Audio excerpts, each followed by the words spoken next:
these off. George KAMBOSOS, just over 2.5 weeks out from your 140-pound debut. You'll be fighting two-time world champion Al Jordan. Mate, how are you feeling ahead of fight night, and how do you feel at the new weight? I feel good, man. New weight. It's been a fantastic camp.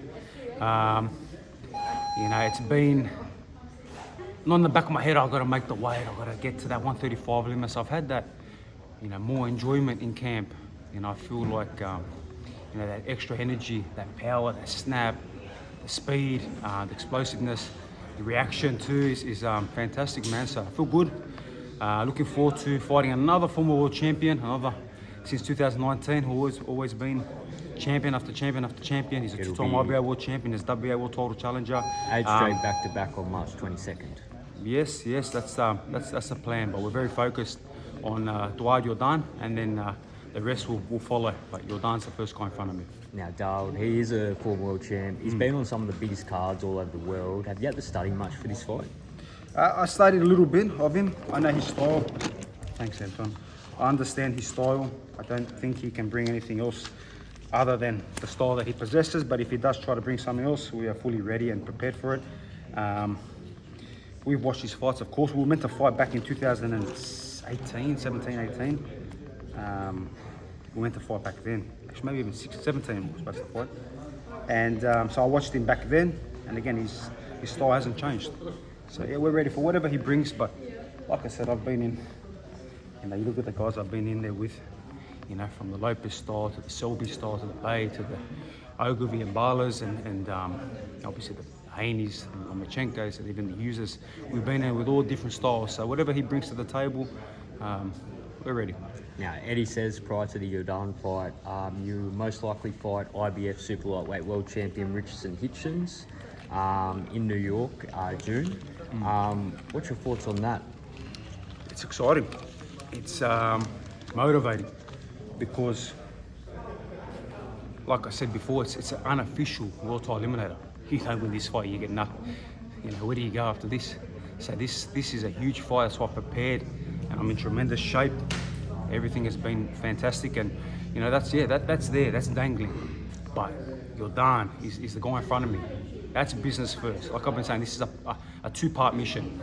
Part one is now. That's my focus, and once we handle our business and we look fantastic, then discussions, obviously, talks already been in place, but we can cement things in and then full focus on that. But for now, Jordan's the only guy I envision. Now, like you said, it is a two-part mission. Does this remind you of going from Selby into the Lopez fight? You have this very similar campaign. Yeah, it's the same thing, because even that it's not an official eliminator, we know this is like an unofficial eliminator. And you have that carrot dangling, that motivating factor. Now, it's the same thing when I fought Selby. I knew that I was going to fight the winner of Lopez or Lomachenko. It'd be mandatory for him. So it gives you that drive. Now, this is not just, we've seen it with other fighters, especially recently, where there's all these different names, but it's all just smoke and rubbish. There's no truth to it, and they blind the fighter. We've been fully focused on this guy, and of course, yeah, that carrot is dangling. Now, as a fighter, does it help you knowing what's potentially coming next, and does it give you added motivation to get it done on March 22nd? Yeah, like I said, it's just it's a motivating factor. It gives you that little bit extra, drive and not that you need much drive, but when I'm fighting, I'm always motivated and hungry. But it gives you that little bit extra when you're feeling you're pushing the pace. Keep going, keep working hard, because, like I said, it's another title fight and another opportunity to become a two-division world champion. That's legacy. Now, Hitchin mentions via Fight Hype, he wants you next. Where did this rivalry sort of kick off? I really don't know. It just somehow kicked off. Maybe on Twitter or something. I might have. Usually people attack me first. If they come to me and attack me, then I'm gonna eye for an eye and get back to them.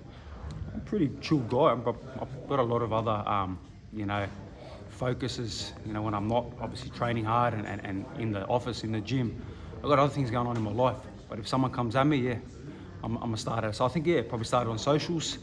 And then after he won the belt, he called me out straight away. So it's beautiful. I hadn't even fought at 140 yet. And I'm getting called out by, the new world champion for now. That's it. Now, he won his world title on the back end of last year against Aussie Liam Parrow. What will you have to do differently to Parrow? For me, I haven't. I'm a whole different kind of fish, a whole different kettle of fish as well. And I've been in there with the best of the best. The experience that I've got, I won't get overwhelmed by the whole occasion. But like I said, I'm focused on one guy for now.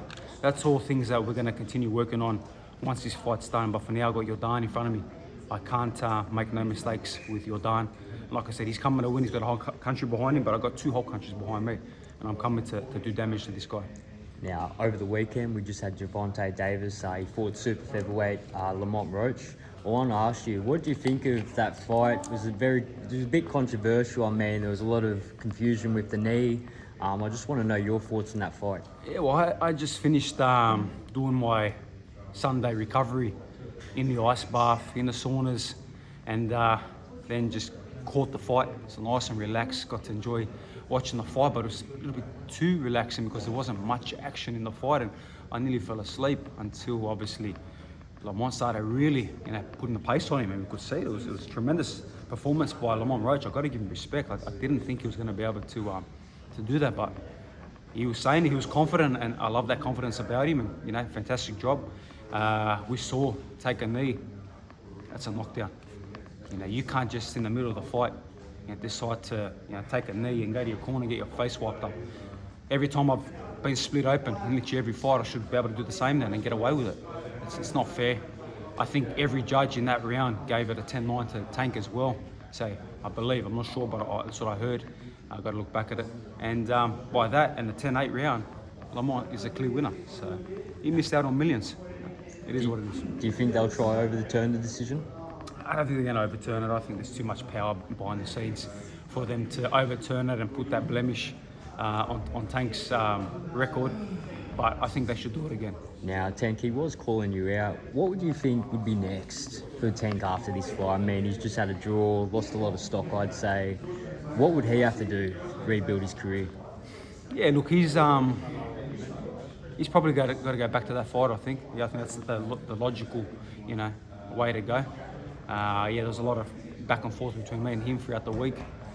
He said some stuff. I didn't respect the way he came across and said it. Disrespected a guy that's fought 3 pound-for-pounders in 2.5 years, while he hasn't fought anything close to the guys I've fought. So then we go back to the whole, okay, we saw how you looked on the weekend. What if that was Lopez in there, or Haney in there twice, or Lomachenko in there? Do you reckon he wins any of them fights? It's probably game Probably over. not. So he's calling me out about my losses. Fuck, what would you done?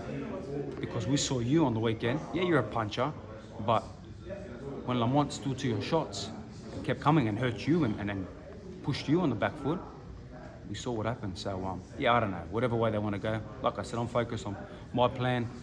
You're done March 22 in a good fight, and then we got that title dangling. Too easy. Thank you, Tom George. Thanks, bro.